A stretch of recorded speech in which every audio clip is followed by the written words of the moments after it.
One thing I tell people is that I started out in mental health, and nowadays I work on printers, and the reason I do that is because printers don't talk back. Back in the 80s, before I started the business, I lost my last job in psychology and mental health.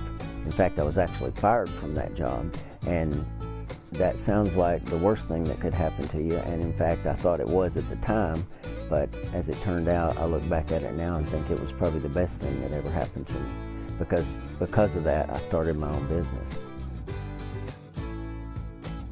I went and got trained in cartridge remanufacturing in Austin, Texas, and then came back and started my own business simply by handing out flyers to businesses. And some of the businesses that I first handed out flyers to are still my customers today.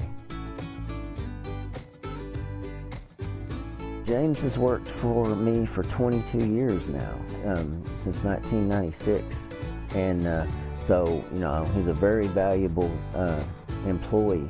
And so James primarily remanufactures the cartridges that we remanufacture, and I primarily do the deliveries and work on printers and do service work. When I started my business and I'd been let go from a job, there's a verse in the Bible that I hung on to at the time that says God can create something very good out of something bad. And I went through that, and that's why now I can look back at that and think, well, that job in sales that I had before I started my business was the best thing that could have happened to me.